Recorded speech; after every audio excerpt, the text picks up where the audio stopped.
There are so many messages relevant to this week in America. First of all, I have got to salute President elect Biden and VP elect Kamala Harris on winning the election this week. It's historic. For one, because the number of people who came out and voted. I think they garnered almost 75 million votes. Secondly, in the 234 years of our nation, we have never had a woman of any ethnicity, nationality, or heritage placed at the top or the number two on any ticket. Also, got to give props to my fellow HBCU alum, fellow Howard grad. There's something extremely powerful that we're taught in these HBCUs about grabbing the reins of history and driving it. Now, I'm a sports fan, and in some ways, sports gives us some exemplary ways that we should manage life. There are successes in team sports that, if society adopted, we would live better. We witness the best and worst inequalities in competition, but we also get some of these great quotables. And one of the greatest word meisters in sports history is Yogi Berra, and one of the craziest but oddly true statements he ever made was, "You can observe a lot just by watching." You can observe a lot just by watching. Simmer on that for a second. Now, this week I found myself watching the election results a lot, like in an athletic competition. I was looking for results, but as much as I was looking at the results, I was looking at how people conducted themselves. I was looking for, like a parent at a Little League game, looking at the conduct of the players. Who's going to win? But not only that, how will the winners act? How will the losers respond, or the party that didn't win respond? How will the fans for the winning team conduct themselves? Will the losing team act out or be gracious? Now, politics is obviously different in sports. It has a greater impact on our lives. Unlike sports, the president is uniquely important because he sets the agenda and composes the tenor of the civic discourse.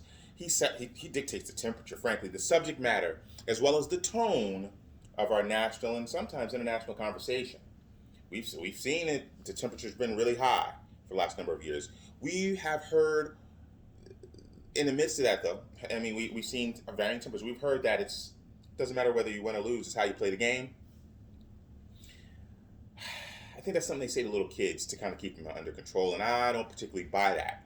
Winning does matter. Winning matters. You don't train, you don't compete, you don't spend billions of dollars, you don't put yourself through torture to lose, you don't run the race to come in second.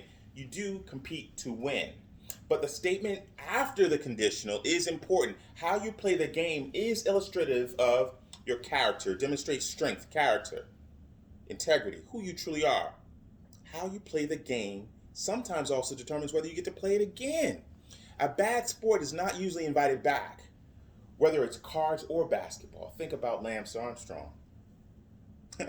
Think Mike Tyson taking a chunk out of Evander Holyfield's ear with his teeth because he couldn't figure out how to beat Holyfield. Tyson lost the fight playing dirty to win, and more importantly, he lost a lot of respect that night, though he is still a boxing legend. As he took out a chunk of Evander Holyfield's ear, he took a chunk out of his own legacy. Think Nixon getting caught spying on his opponent during the 1972 election and lying about it under oath. He went from being the president that visited China, that broke down the Great Wall, and being the one that got us out of Vietnam, to being the poster boy for bad sportsmanship. These epic examples of bad sportsmanship, these are epic examples of bad sportsmanship, and they significantly tarnish the image, the legacy of the bad player. Now, you train so that once you're in the game, the meet, the match, the competition, the campaign, whatever it may be, you can hold your head high. You can hold your head high during the competition and thereafter, so you can shake your opponent's hand, whether you win or whether you lose. You represent yourself well. It's ugly to be a sore loser.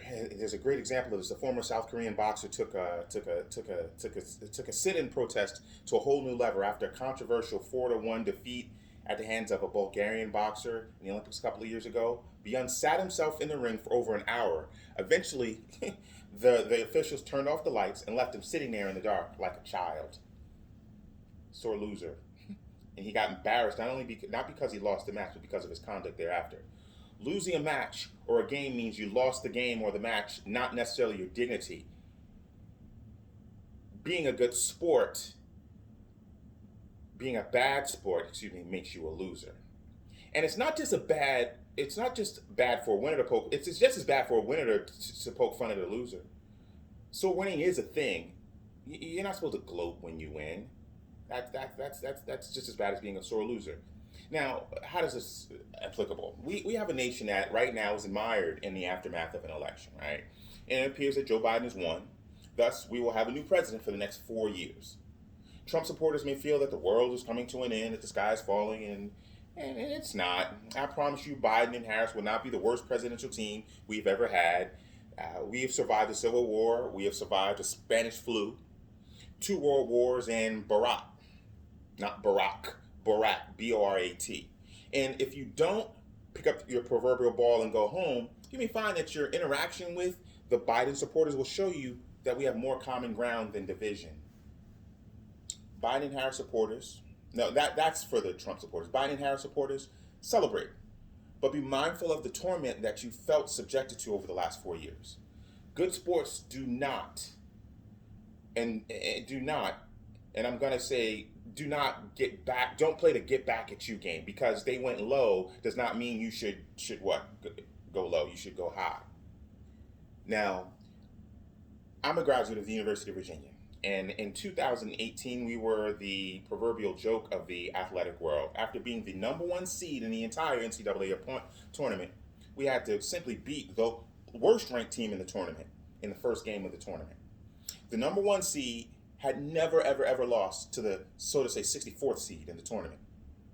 After being humbled by such a rout, UVA's coach recognized that there are hills and valleys in our life's journey, and that your team will win some big games and lose ones, but he recognized that we're never alone through our hills and valleys. And after the heartbreaking defeat in 2018, UVA went on to win the tournament after being a favorite again, win the entire tournament the following year, being national champions. They were crowned national champions, and Bennett had this to say: don't let this change you. It doesn't have to. Stay humble and stay thankful. Winners enjoy winning, not defaming their opponents. You can observe a lot by watching. So, what do we do here? Anyone surprised at the results of this election on either side has not been paying attention. Only 2 times in the United States history, over the last 200 years at least, has a candidate taken on more than 60% of the vote. And each time it was less than 62%. The biggest rout in American presidential history was when LBJ defeated Barry Goldwater in 1964, and he won it by 61.05%, right? And in that case, Goldwater was a senator who did not sign the Civil Rights Act of 1964, so it was easy for them to cast him as a racist. Not here to argue one way or another. So Dr. King and the Civil Rights era leaders and a number of other leaders galvanized to get out the vote, and LBJ was a beneficiary of JFK's goodwill, and he was able to successfully couch Goldwater as this shaky warmonger, actually putting forth the Daisy ad, which has become famous as mudslinging political advertising. So they cast Goldwater as a racist warmonger who was ready to blow up the world, and still only got 60% of the vote. Now you think of a route, I'm thinking 80-20, 90-10, maybe even 75-25, not 60-40. Think of it as like this: JFK only got 49.7%, Carter in his first term 50.1%, Reagan, the banner child for the Republican Party, 50.8 and 58.8. Clinton never got 50%, Bush never got 50%. Obama in both his terms, despite record turnout, 52.9 and 51.1 in both runs. We've always and continue to be a divided nation. This is nothing new. You can observe a lot just by watching. And as we know, President Trump didn't make the 50%. He actually lost the popular vote. Our elections are always relatively thin.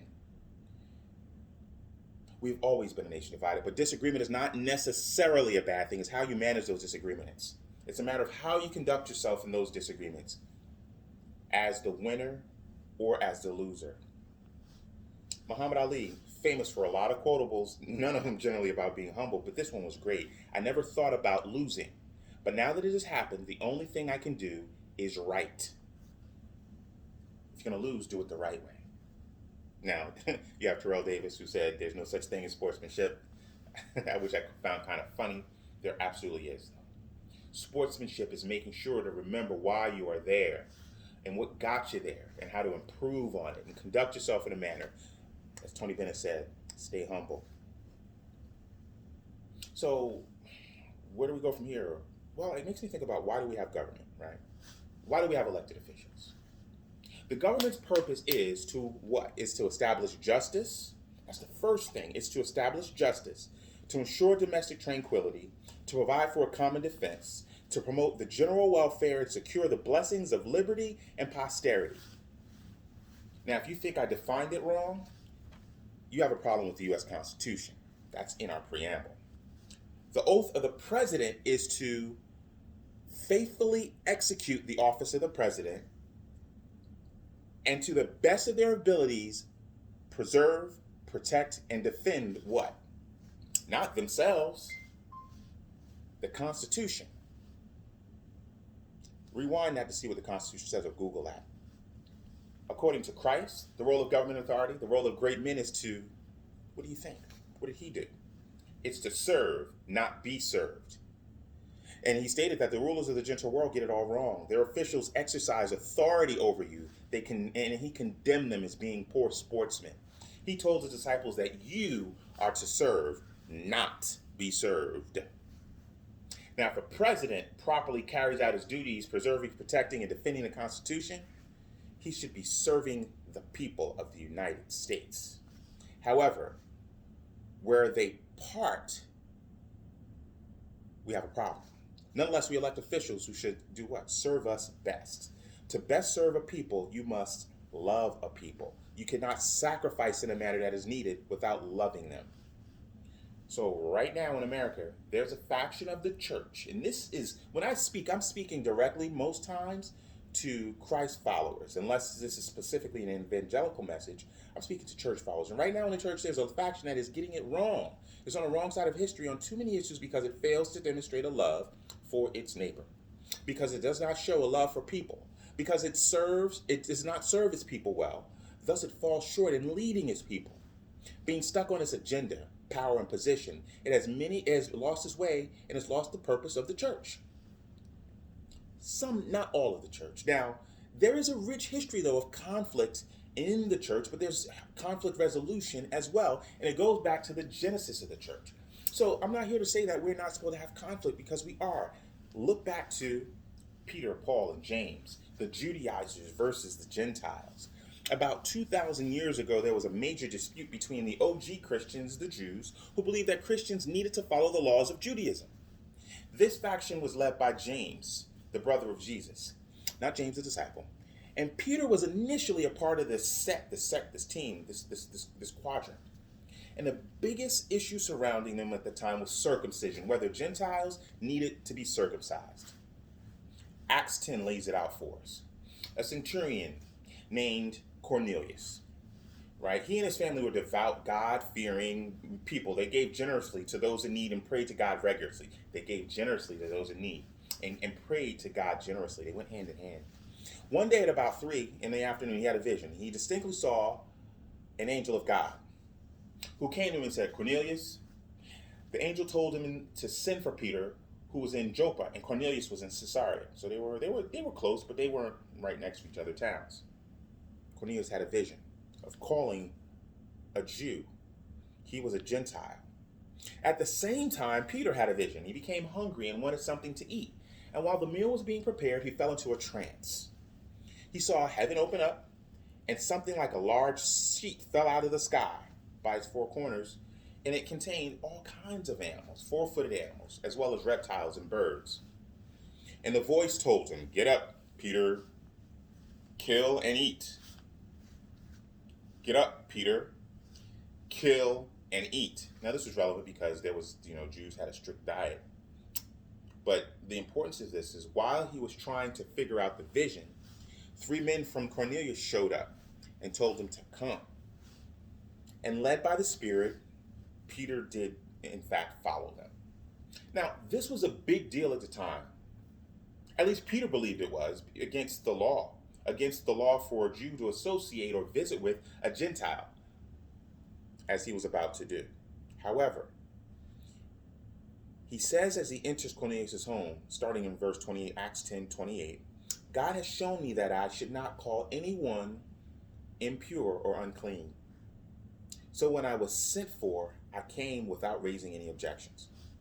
Despite whatever was going on, first things first, he did what God told him to do. He did what God told him to do.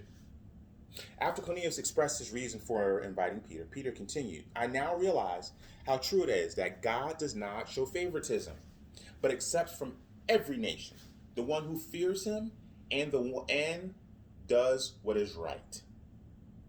God accepts from every nation the one who fears him and does what is right.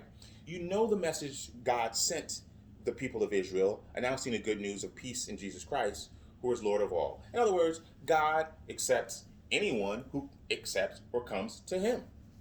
Period. The only groups in the eyes of God are believers and unbelievers. So again, today I'm speaking to believers. This is not meant to be a cure for all of the interpersonal issues we have as a nation, but it's meant to address an iota of the problems we have with discord in the church. Like I said before, disagreement is not a bad thing in and of itself. Sometimes you need disagreement in order to take steps forward. Many times that's what you need in order to take a step forward. But you can observe a lot just by watching. Now, where do we go from here? Today, what I see is that there's the antithesis of Paul visiting Cornelius. Expanding the kingdom of God, spreading the gospel commission that Christ left us as his parting words before he ascended, was to go forth and spread the gospel. Show a love, showing a care for people, were what he did during his life and what he commissioned his disciples to do. And it's what Peter did, by visiting with Cornelius. Today I see vitriol. I see an abhorrence in the church. I see it as a vitriol that is as abhorrent in the church as it is in the world. Christians on the so-called right ridiculing Christians on the left for closing churches during a pandemic, literally chastising them. Friction over participation or lack of participation in efforts to resolve racial inequity and injustice in our country. Gender division. The place of science and climate change. How you conduct yourself is as important as what you do. Though these are important issues, we have material disagreements, how we conduct ourselves is viewed by those looking in. And if we conduct ourselves terribly, those on the outside looking in don't want to be a part of this mess. There's a time to stand your ground on a position that is loving and honest and truthful, which is always. But there's also a time to build bridges to allow for communication and to compromise where an issue is not central to the gospel. But there is never a time to attack another brother or sister in Christ. Yet we're too comfortable with doing this. There's a time to stand your ground. There's a time to build bridges. There is never a time to attack. Now, this is a bit tough for me because there are moments when I want to tell some folks, I am right. You are stupid. You need to sit down, shut up, and go away. But that's never a good look. Peter got a word from God, and despite his proclivities, his thoughts, his feelings, his preferences, he traveled to receive the hospitality of Cornelius and share the gospel. Despite what he may have perceived about Peter, his piousness and his Jewishness, Cornelius had a vision and did as he was called to do, and invited Peter to his house to fellowship and receive the good news. Cornelius is recorded as the first Gentile in the Bible to be baptized. The church had begun its integration. The church had begun integration. Jews and Gentiles under one banner, that of Jesus. Now, though they were allowed in the Christian house.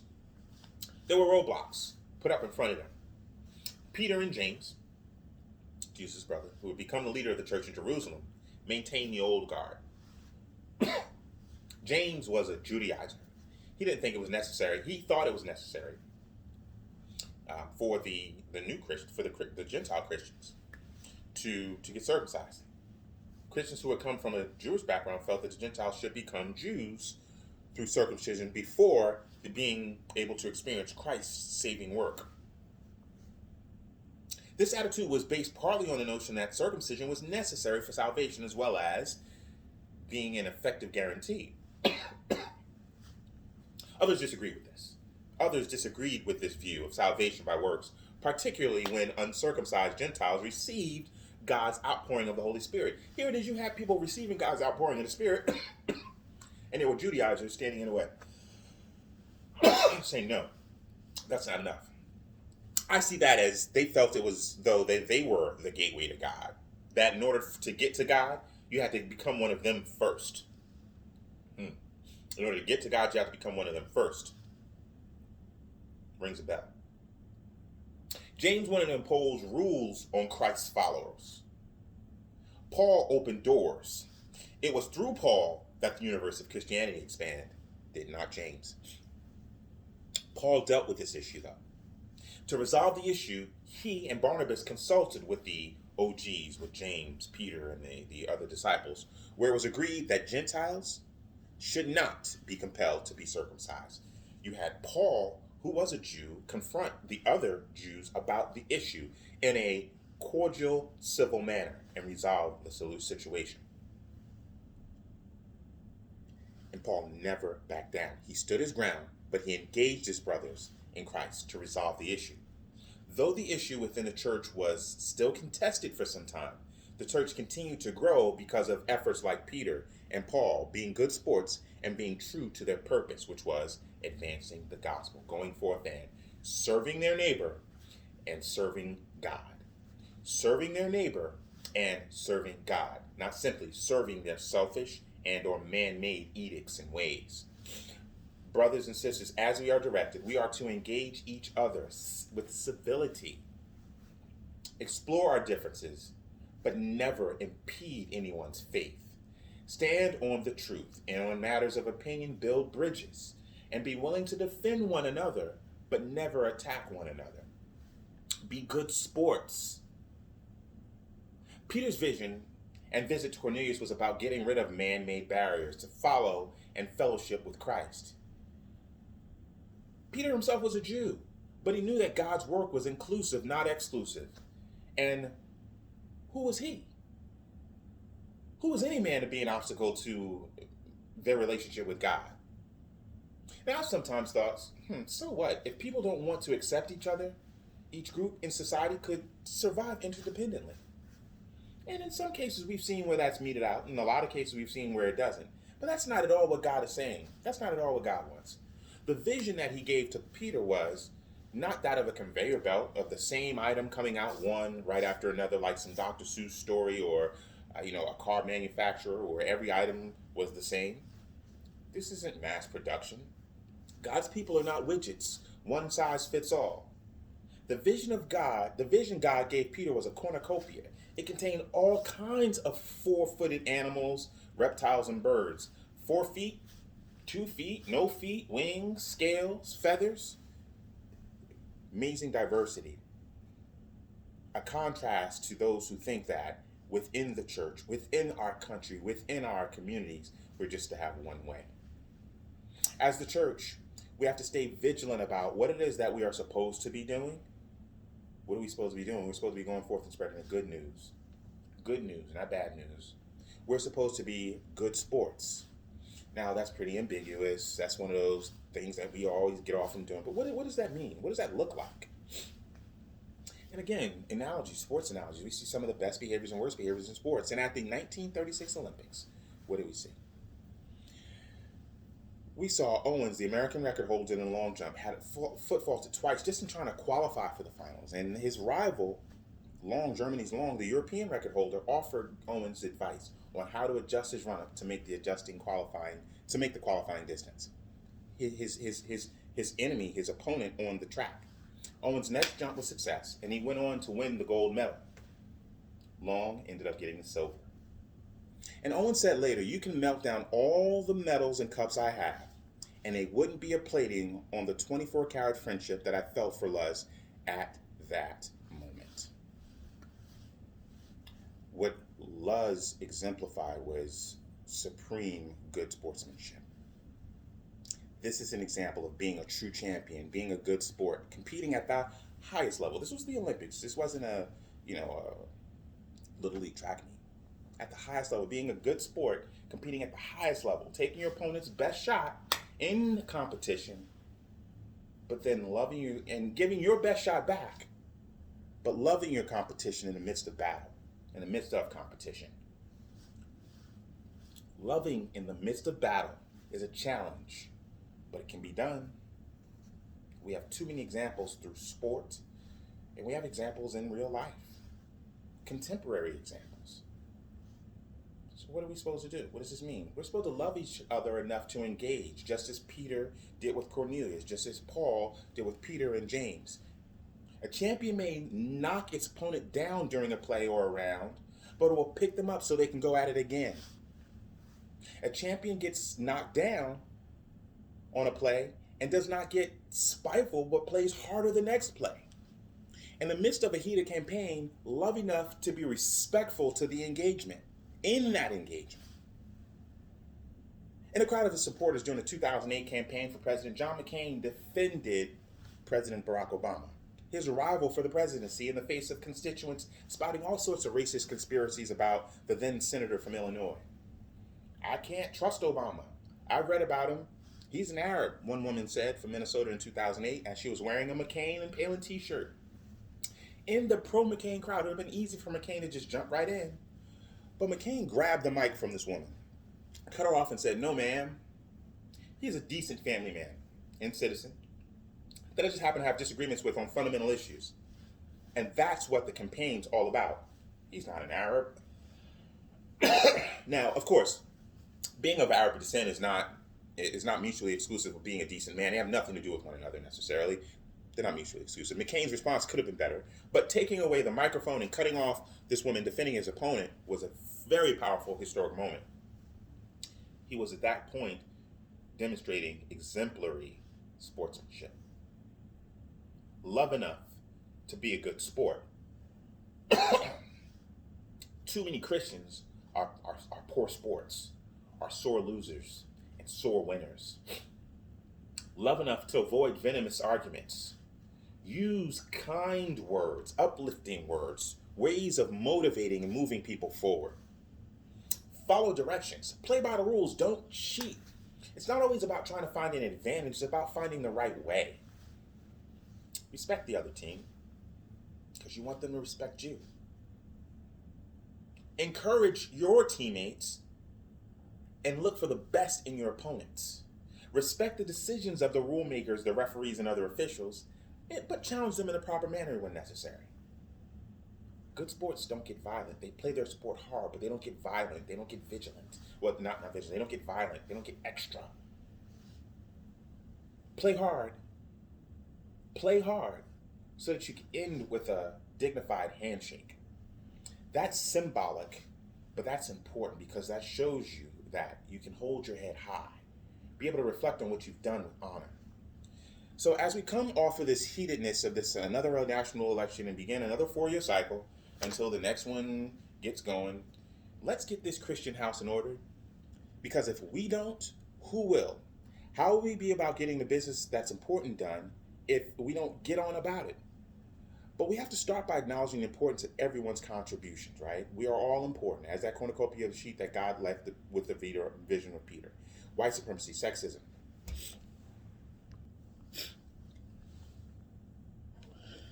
Excuse me there. White supremacy, sexism, all the isms that we find that kill or hurt our society. White supremacy, sexism, homophobia, classism, political shaming, cancel culture, extremism, zealots of all types. It's not beneficial for the body. It's poor sportsmanship. They have got to go.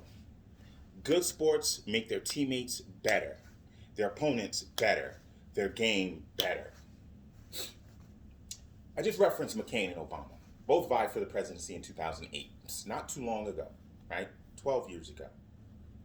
Though Obama won, this was heated, but it was a civil contest. However, because of the way that they conducted themselves before and during the campaign, when Obama took office, McCain was and became a trusted colleague. When McCain died in 2018 at McCain's request, Obama spoke at his funeral and said that he was one of the few that had an opportunity to compete against John at the highest level of politics. But he made us better presidents, just as he made the Senate better, just as he made his country better. Now, nowhere in there did he say that they always agreed and they were best friends, but he made the situations better. You can observe a lot by watching. Great sportsmen serve. They serve something bigger than themselves. Make sure that what people see when they are watching you resembles the Christ we follow.